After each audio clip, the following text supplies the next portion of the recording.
नमस्कार दोस्तों। निपुण भारत एवं मिशन अंकुर के अंतर्गत शिक्षक संदर्शिका का उपयोग हम कैसे करें, इस कार्यक्रम के अंतर्गत आप सभी का पुनः स्वागत है। आज के इस सेशन में हम सप्ताह 2 के दिवस 2 के अंतर्गत जो शिक्षण योजना दी गई है उस पर हम चर्चा करने वाले हैं। तो चलिए शुरू करते हैं हम आज का वीडियो। सप्ताह में सेकंड दिवस का जो शिक्षण कार्य है उसकी तैयारी के लिए हमारे पास में उपलब्ध है अंकुर वर्कबुक, पेंसिल, वर्ण कार्ड और हमारी कहानियां के अंतर्गत उड़ान नामक कहानी। ठीक है, ये हमारे पास में उपलब्ध है। अब इनका प्रयोग हम कहां और कैसे करेंगे यह आगे हम वीडियो में जानने वाले हैं। सबसे पहले हम जो है इस चित्र पर चर्चा करेंगे। इस पर हम चर्चा कल भी कर चुके हैं, लेकिन उनकी पुनरावृत्ति करते हुए और उन प्रश्नों को थोड़ा आगे बढ़ाते हुए हम ये पूछ सकते हैं कि ये जो है सब लोग कहाँ जा रहे हैं, है ना। बेल हमारे किस किस काम में मदद करते हैं, हेल्प करते हैं। आप में से कौन कौन बैलगाड़ी में बैठा है ना। क्योंकि इस पे हम पहले चर्चा कर चुके हैं कि कौन है ना। इसमें कितने व्यक्ति हैं, कितनी महिलाएं हैं, ये कौन कौन सी सामग्री लेकर के जा रहे हैं और चित्र में हमें क्या क्या दिखाई दे रहा है। इस प्रकार से विभिन्न प्रश्न बना करके आप जो है इस चित्र पर चर्चा बच्चों से करें ताकि उनमें अभिव्यक्ति की जो क्षमता है उसका विकास हो सके। अब चित्र पर चर्चा करने के पश्चात बच्चों में ध्वनि जागरूकता यानी साउंड अवेयरनेस उत्पन्न करने के लिए हम कुछ क्रियाकलाप करवाते हैं।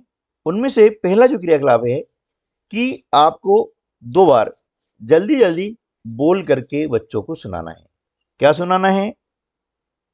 नीली रेल लाल रेल, नीली रेल लाल रेल, नीली रेल लाल रेल, नीली रेल लाल रेल। इस प्रकार से 2 बार आप बच्चों को बोल करके सुनाएं।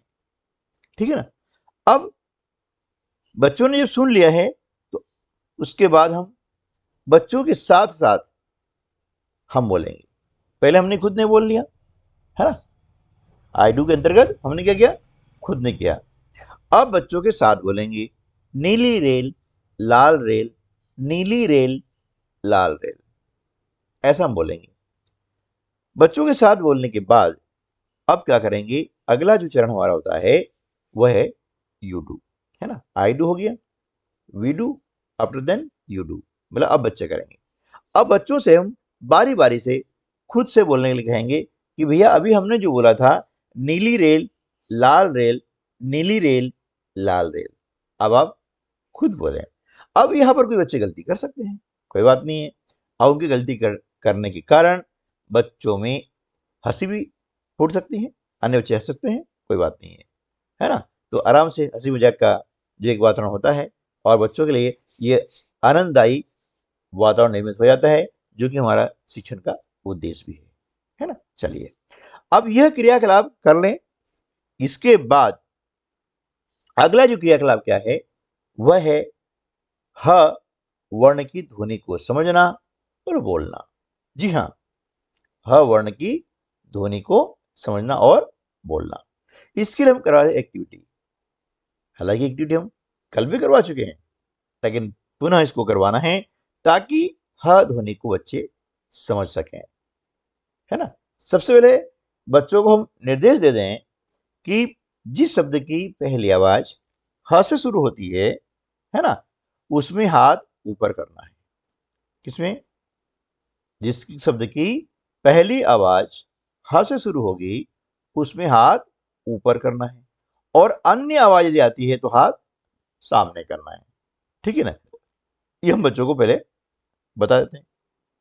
अब उसके बाद में शब्द बोले हरा और अपना हाथ ऊपर करके दिखाएं। उसके बाद में खरगोश शब्द बोलें और अपना हाथ सामने करके दिखाएं।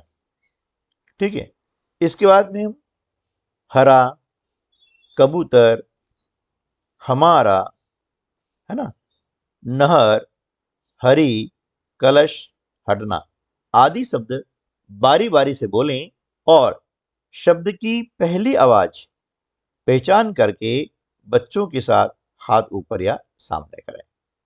ठीक है ना, ये कार्य हमें बच्चों के साथ करना है। उसके पश्चात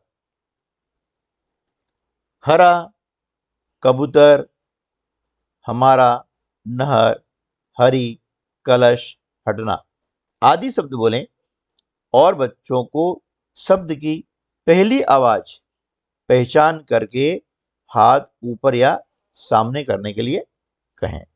ठीक है, ये बच्चों से कार्य हम करवाते हैं।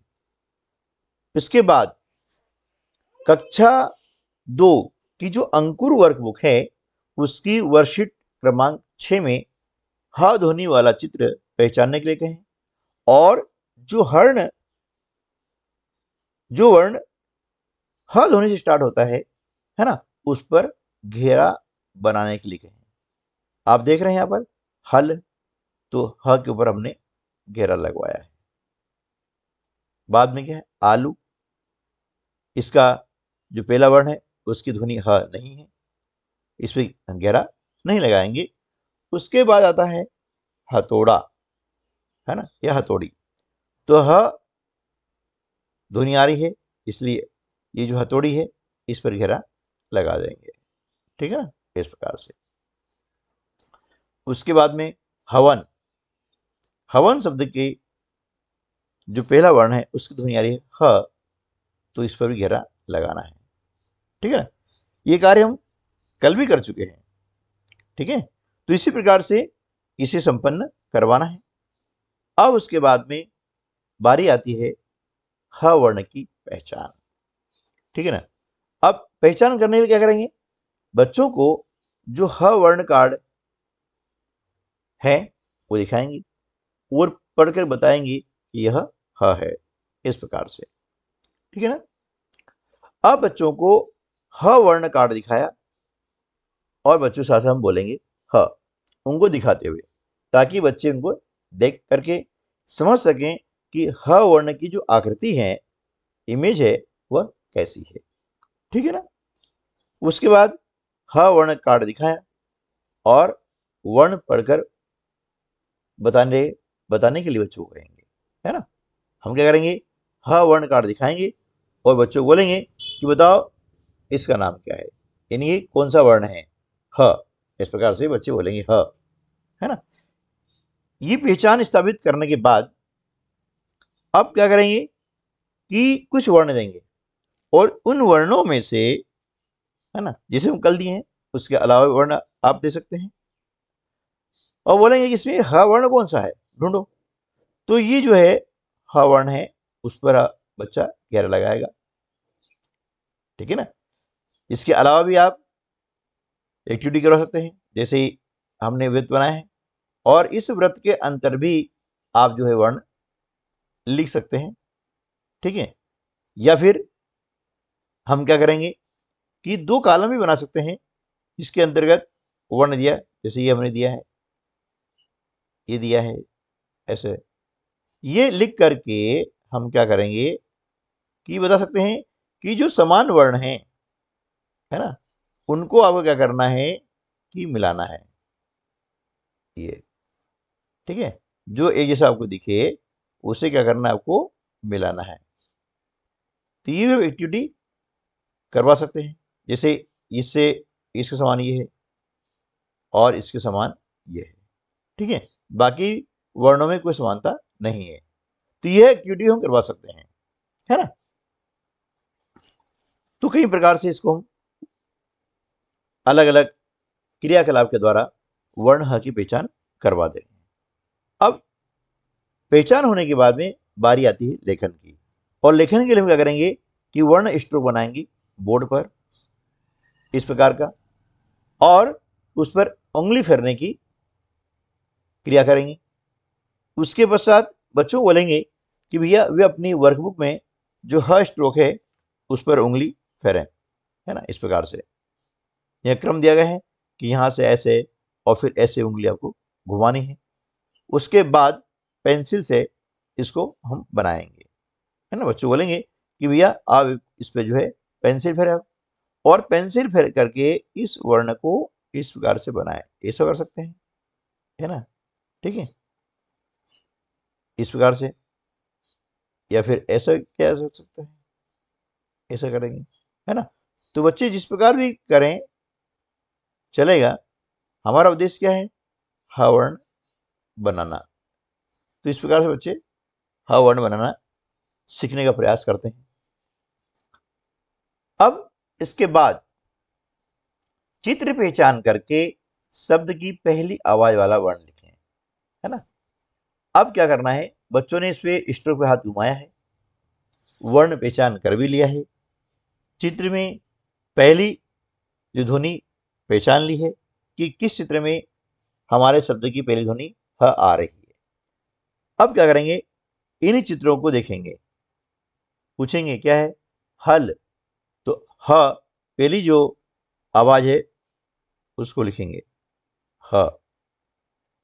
कबूतर, है ना, कबूतर ये हम पिछले जो सप्ताह में पढ़ चुके हैं, क, तो बच्चा यहाँ पर क लिख सकता है ना, इस प्रकार से।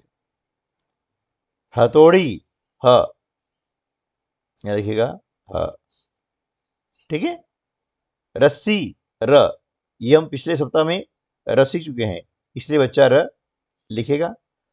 तो पिछले सप्ताह में जो हमने सीखा है उन वर्णों का लेखन कार्य भी यहाँ पर हो गया है, ठीक है।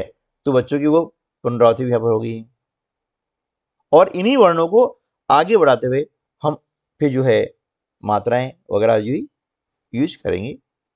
वर्ण लेखन के बाद जो बच्चे छोटे हैं, कक्षा 1 के बच्चे हैं, उनको सादृश्यता स्थापित करने के लिए समान आकृतियां की जो क्रियाविधि है वो करवाते हैं, क्रियाकलाप करवाते हैं कि एक जैसी आकृतियों को मिलाएं, है ना। इससे क्या होगा, उनमें समान आकृतियां को देखने का, समझने का अवसर प्राप्त होगा, और वे देखेंगे कि कौन कौन से आकृति समान है। अब इससे एक्टिविटी कराने का उद्देश्य क्या है, इससे बच्चों में एकाग्रता आती है। बच्चे ध्यान से देखते हैं कि भैया इसमें और इसमें क्या अंतर है, किसके समान है ना। तो ये सामंजस्य हो जाता है सादृश्यता का, और साथ से बाद में इनका संबंध स्थापित हो जाएगा कि भैया इस आकृति में ऐसा है तो इस आकृति में ऐसा है, ठीक है ना। तो ये समान आकृतियां मिलाने की जो हम एक्टिविटी यहाँ पर करवा सकते हैं इस प्रकार से, है ना। अब देखिएगा इसके समान आकृति कौन सी है, इसके समान आकृति कौन सी है ना, इस प्रकार से। तो ये जो एक्टिविटी है आगे जाकर के बच्चों में सादृश्यता जो प्रश्न आते हैं, जिसे नवोदय परीक्षा पूछे जाते हैं, उससे आगे NMS परीक्षा पूछे जाते हैं, तो वहां पर ये उनको बहुत काम आने वाले हैं। उसके बाद यह एक्टिविटी हो गई है कि बिंदुओं को मिला करके चित्र बनाएं और दिए गए रंग भरें। सामने रंग दिए गए हैं, पीला रंग है ना। तो इस आकृति के जो बिंदु हैं इनको ऐसे मिलाएं, है ना, पूरे बिंदुओं को, और इसके अंदर पीला यानी येलो कलर भरें। उसके बाद में ये जो आकृति है ना, इसको मिलाएं और इस आकृति के अंतर्गत ब्लैक कलर यानी काला कलर यहाँ पर भरें। इसमें काला आ जाएगा, ठीक है ना, और इसमें भी काला आ जाएगा और इसमें काला आ जाएगा। अब इसके बाद में जो स्थान बचा हुआ है इसमें ये वाला कलर यहाँ भरवाएंगे, ठीक है ना। तो जो कलर सामने दिया गया है इस कलर से वो उनके पास में जो मोम कलर हैं, है ना, वो सस्ते आते हैं, तो ये कलर हम यहाँ पर फिल करने के लिए बच्चों को कहेंगे, ठीक है ना। इसके बाद बारी आती है वही कहानी सुनाने की। तो आज की कहानी भी हमारी वही है। कौन सी कहानी है? उड़ान कहानी है। कल भी हमने इस कहानी को सुनाया था। बच्चों से पूछे कि हमने कहानी कौन सी सुनी थी और कहानी का शीर्षक क्या था। तो कहानी का नाम था या कहानी का शीर्षक था उड़ान, है ना। ये बच्चों से पूछ सकते हैं और पुनः उस कहानी को हम पढ़ करके बच्चों को बताएंगे। चिड़िया पंख फैलाकर फुर से उड़ जाती है, तितली और भंवरे भी लेते हैं अपने पंखों से उड़ान। क्या बिना पंख भी कोई उड़ सकता है? हाँ, बादल, पत्तियां और पतंगे बिना पंख भी उड़ पाते हैं आसमान में। और हम, ना तो हम बादल, ना कोई पतंग और ना है हमारे पास पंख, तो क्या फिर भी उड़ पाएंगे हम? हाँ, अपनी कल्पना के पंखों के साथ। इस प्रकार से बच्चों को गति और आरोह के साथ में कहानी हम सुनाते हैं। आज के वीडियो में बस इतना ही। मिलते हैं अगले वीडियो में। तब तक के लिए नमस्कार। जय हिंद।